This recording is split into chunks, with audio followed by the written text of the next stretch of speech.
Kalau menurut gua nggak ada kerugiannya. Nggak ada kerugiannya? Iya, justru kalau menurut gua nih NOP itu berpihak 100% ke customer. Jadi untuk kerugiannya nggak ada. Kalau kerugian nggak ada lah ya? Nggak ada lah. Oke. Kan dibuat sama developer fleksibel mungkin. Refundable tuh.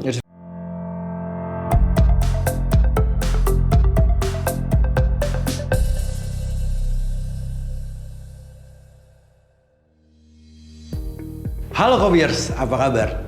Masih bersama gua Albert pastinya dan Bro Peter. Oke. Bro Pit. Iya, gimana bro? Ya pasti gue tanya dulu nih. Masih tetap semangat dong? Semangat loh. Pasti. Oke. Di masa pandemi kayak gini masih tetap semangat lah. Siap. Tetap kita buat konten yang berguna. Tetap. Ya pasti dong harusnya. Harusnya kalau nggak ngapain gitu. Oke. Gini. Hari ini kita ada topik nih. NUP.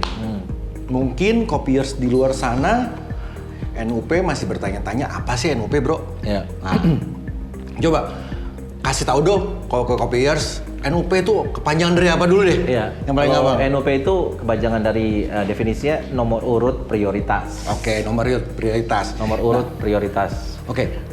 Nomor urut prioritas itu dikeluarkan oleh siapa dan untuk apa? Oke, kalau untuk NUP sendiri biasanya developer yang mengeluarkan cara bermainnya seperti itu, menggunakan nomor urut prioritas tersebut. Oke, berarti itu dikeluarkan oleh developer. Ya. Oke. Dan gunanya untuk apa, bro? Gunanya sih sebenarnya kalau dari developersnya sendiri berguna untuk supaya mereka bisa tahu nih siapa aja sih marketnya. Terus mereka bisa untuk analisa sih sebenarnya research gitu. Kalau dia ngeluarin suatu produk atau project, dia pengen tahu berapa besar animonya sebelum melakukan launching. Oke. Sebelum melakukan pemasaran. Karena ini sifatnya bagian dari marketing sih sebenarnya. Tapi dia belum melakukan penjualan. Beda kan? Ini bagian dari marketing tapi bukan sales ya. Oke. Nah, tapi NUP sendiri itu sebenarnya bentuk penjualan kah? Atau cuman sekedar riset doang dari developer untuk tahu yang tadi lu bilang? Iya, makanya tadi gue bilang ini sebenarnya strategi marketing dipakai untuk analisa sekaligus untuk marketing. Oke, penjualan branding, pastinya. Belum. Oh, belum masuk. Kan ini marketing. Marketing kan beda. Branding berarti. Terus kalau dia sudah fix melakukan penjualan kan beda. Oke. Berarti dia sudah ada transaksi dan diikat gitu loh, ada pengikatannya. Nah, ilustrasi dulu dong sedikit nih. Misal MUP terjadi tuh kalau apa dan bagaimana?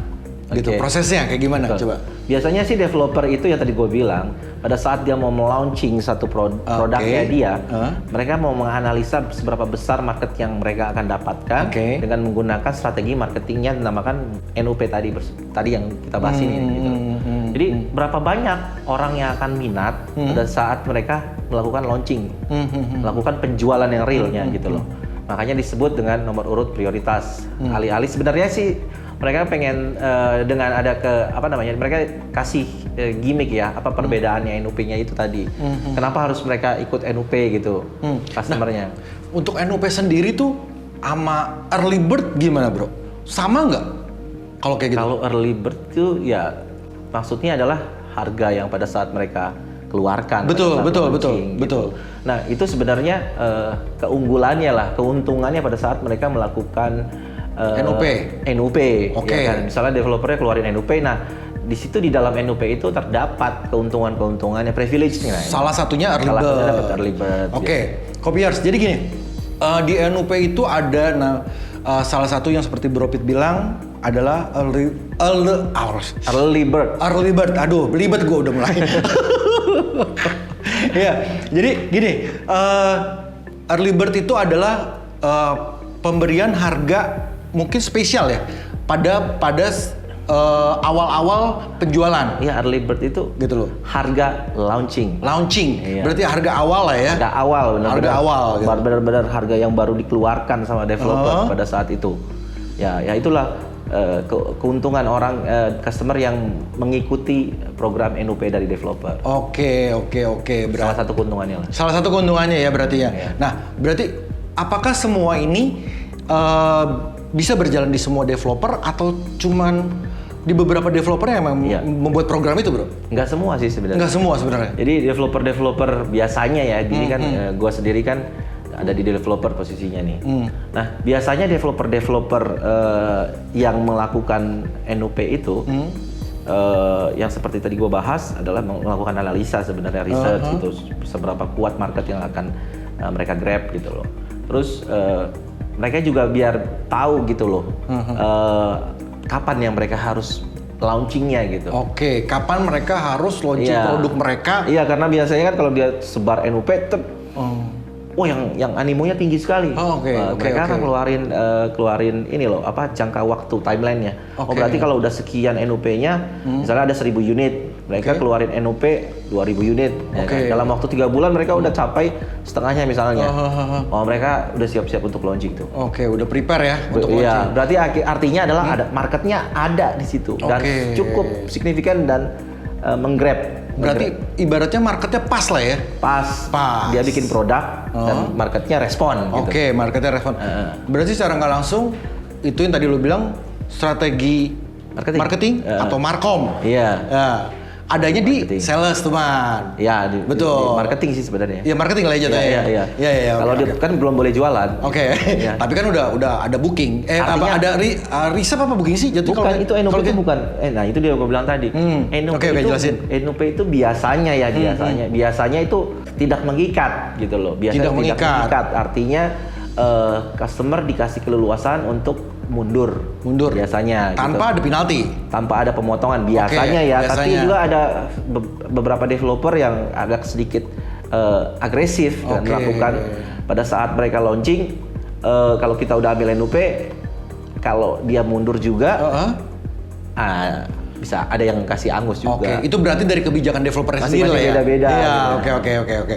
Nah, itu kalau misalkan dari segi developer sendiri, keuntungan bagi developer lah ya. Nah, gue mau tanya, kalau bagi customer sendiri, apa untungnya mengikuti NUP itu? Iya, jadi ada dua sisi NUP ya kan. Betul. Keuntungan untuk developer apa aja, manfaatnya apa aja.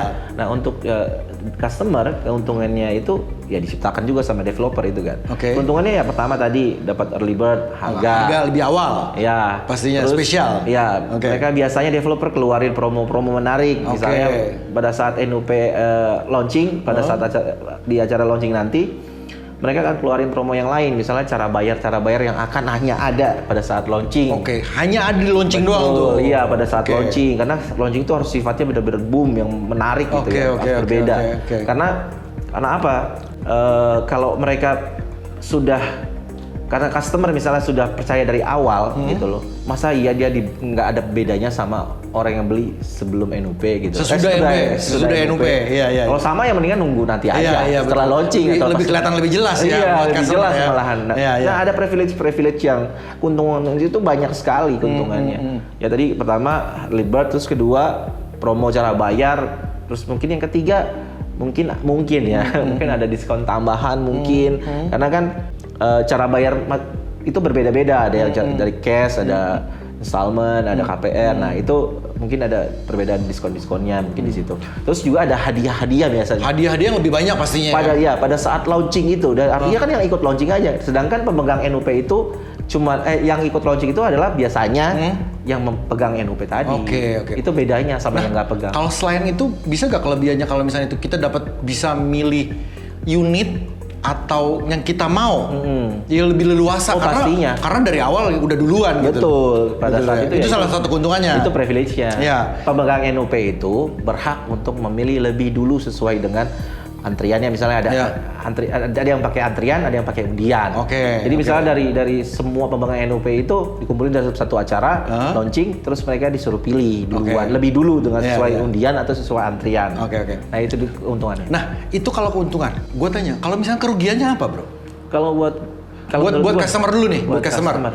Kalau menurut gue nggak ada kerugiannya. Nggak ada kerugiannya? Iya, justru kalau menurut gue NUP itu berpihak 100% ke customer. Ke customer? Iya. Berarti bisa ada blunder dong di pihak developer melakukan itu? Enggak sih sebenarnya, di pihak developernya bukan blunder ya sebenarnya. Tadi ya tujuan pertamanya ya. Kalau menurut gua nih, yang setahu gua ya, tujuan pertamanya kan buat analisa, research, sama branding lah. Ya. Jadi dia tahu siapa aja yang ambil barangnya dia, yang minat barangnya dia, usia berapa, kemampuannya seperti apa, area yang di mana, ya kayak gitu kan, tipikal karakteristiknya seperti apa, tinggalnya di mana, gawainya apa, dia kan dapat datanya kan. Oke. Berarti dia dari situ dia belajar keuntungan dia adalah pada saat nanti dia mau membuat project yang berikutnya, produk berikutnya, dia harus sesuai dengan kriteria yang itu tadi, analisanya mereka itu tadi. Oke. Jadi untuk kerugiannya nggak ada. Kalau kerugian nggak ada lah ya? Nggak ada lah. Oke. Kan dibuat sama developer fleksibel mungkin. Refundable tuh. Refundable ya? Iya, biasanya. Oke, kalau kayak gitu. Oke, Kopiers. Sampai di sini dulu perbincangan kita masalah NUP. Next, kalau ada mau tahu lebih dalam, boleh komen di bawah ya.